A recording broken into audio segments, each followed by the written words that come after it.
بسم اللہ الرحمن الرحیم۔ اصل جنگ کیا ہے؟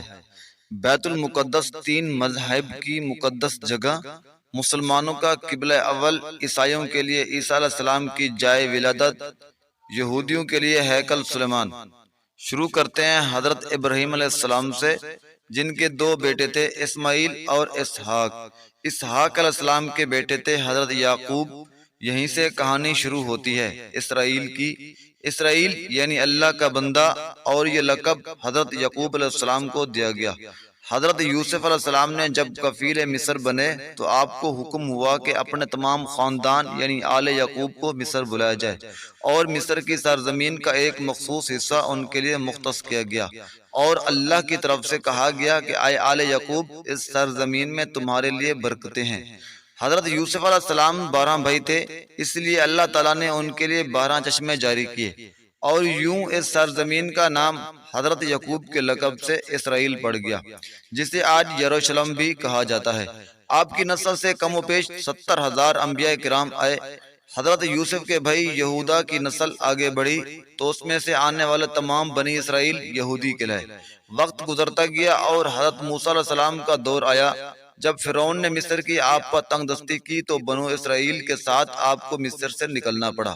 اس دوران بنی اسرائیل پر اللہ تعالیٰ کی بہت سی کرم نوازیاں بھی ہوئی، جس میں من و سلوہ، چشموں کی بہتات، مچھلیوں کے شکار کا ذکر قرآن پاک سے بھی ملتا ہے، اور وہیں ہمیں ایک گائے کا ذکر بھی ملتا ہے جس کے لوتھڑے سے مردے نے اللہ کے حکم سے زندہ ہو کر اپنے قاتل کا نام بتایا۔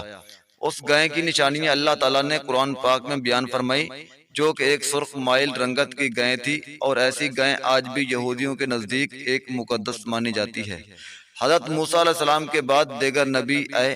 اس دوران میں حضرت موسیٰ علیہ السلام اور ان کے دور کی کچھ باقیات تورات، من و سلوہ کا کچھ حصہ بنی اسرائیل نے ایک صندوق میں محفوظ کر لیا۔ یہ اللہ کی طرف حضرت آدم کو دیا گیا ایک خاص صندوق تھا، جو نسل در نسل نبیوں کے پاس رہا، جسے قرآن میں تابوت سکینہ کے نام سے پکارا گیا، اور یہ یہودیوں کو اپنی جان سے زیادہ عزیز ہے۔ حضرت داؤد نے جب جالوت کو ہرا کر اس سے تابوت سکینہ حاصل کیا تو یوں بنی اسرائیل نے انہیں اب نبی تسلیم کر لیا، اور حضرت داؤد علیہ السلام نے اس صندوق کی حفاظت کے لیے ایک ہیکل تعمیر کروانا شروع کیا، جو کہ ان کی زندگی میں مکمل نہ ہو سکا۔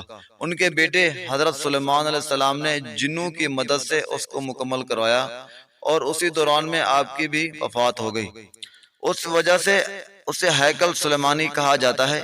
بعد ازاں بابل کے بادشاہ بخت نصر نے اسرائیل پر حملہ کیا اور ہیکل سلیمانی کو بھی گرا دیا، اور تابوت سکینہ بھی اپنے ساتھ لے گیا۔ سپیرس دی گریٹ نے دوبارہ یہ شہر حاصل کیا، یہودیوں کو دوبارہ یہاں آباد کیا، اور تابوت سکینہ کو بھی واپس لایا گیا۔ ہیکل سلیمانی ایک دفعہ پھر تعمیر کیا گیا۔ پھر وقت گزرتا رہا اور حضرت عیسیٰ علیہ السلام کی آمد ہوئی، جنہیں نعوذ باللہ یہودیوں نے دجال، ناجائز اور کیا کیا لقب دیے۔ یہاں سے یہودیوں میں سے دو الگ قومیں ہو گئی، ایک یہودی اور دوسرے عیسائی۔ یہودیوں نے سازش کر کے حضرت عیسیٰ علیہ السلام کو صلیب پر چڑھانا چاہا، اور اللہ تبارک و تعالیٰ نے انہیں اپنے پاس اٹھا لیا۔ اس کے بعد یہودیوں اور عیسائیوں میں کئی چھوٹی موٹی جنگیں ہوتی رہیں۔ پھر عیسائی رومی بادشاہ ٹائٹس نے اس شدت سے یروشلم پر حملہ کیا کہ اس پورے علاقے کی اینٹ سے اینٹ بجا دی۔ ہیکل سلیمانی کو بھی گرا دیا، جس کی صرف ایک دیوار اس وقت اپنی اصلی حالت میں موجود ہے، جسے دیوار گریہ کہا جاتا ہے، جہاں یہودی جا کر تورات کی تلاوت کرتے ہیں اور گریہ زارو کرتے ہیں۔ تابوت سکینہ بھی نہ جانے کہاں غائب ہو گیا۔ ٹائٹس کے حملے کے بعد یہودی آخری نبی کے انتظار میں تھے، کیونکہ اللہ تبارک و تعالیٰ کا ان سے وعدہ تھا کہ انہیں پھر عروج بخشا جائے گا۔ اس وعدے کا ذکر سورۃ البقرہ میں موجود ہے کہ اے بنی اسرائیل، ان نعمتوں کو یاد کرو جو تم پر کی گئی، اور اپنا وعدہ پورا کرو، ایمان لاؤ تاکہ ہم بھی اپنا وعدہ پورا کریں۔ قیامت کی نشانیوں میں سے ایک نشانی یہ بھی ہے کہ ہیکل سلیمانی کی 3 دفعہ تعمیر ہوگی، جو کہ 2 دفعہ ہو چکی ہے۔ یہودی اپنے مسیح اور آخر نبی کے انتظار میں تھے کہ ٹائٹس کے حملے کے 500 سال بعد نبی آخر الزمان کی ولادت ہوئی۔ یہاں یہودیوں کو یہ جھٹکا لگا کہ سارے نبی حضرت اسحاق کی نسل سے ہیں، تو آخری نبی حضرت اسماعیل کی نسل سے کیوں آ گئے؟ اور انہیں ایمان لانے سے انکار کر دیا۔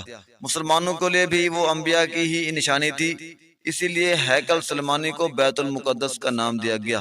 اسلام کے آغاز میں یہودیوں کو قائل کروانے کی خاطر ہی بیت المقدس کی جانب منہ کر کے نماز ادا کرنے کا حکم ہوا، کیونکہ یہودی اسی طرف منہ کر کے عبادت کیا کرتے تھے۔ 17 ماہ بعد ہماری عبادت کا رخ بیت المقدس سے بیت اللہ کی جانب موڑ دیا گیا، کیونکہ مسلمانوں کا شروع سے قبلہ اول وہی رہا جسے پہلے حضرت آدم اور پھر حضرت ابراہیم نے تعمیر کیا۔ حضرت عمر رضی اللہ عنہ کے دور حکومت میں بنی اسرائیل یعنی یروشلم پر عیسائیوں کا قبضہ تھا۔ بیت المقدس کے ہی احاطے میں انہوں نے گرجا گھر تعمیر کیا ہوا تھا اور عین تابوت سکینہ والی جگہ وہ گند پھینکا کرتے تھے۔ پیارا ملتان کی طرف سے محبت بھرا سلام۔ جو دوست اس چینل پہ نئے ہیں چینل کو سبسکرائب اور بیل آئیکن کا بٹن ضرور پریس کیجئے تاکہ ہر نئی ویڈیو آنے والی آپ تک پہنچتی رہے۔ اس مضمون کا بقیہ حصہ اگلی ویڈیوز میں، جب تک کے لیے اجازت دیجیے۔ اللہ حافظ۔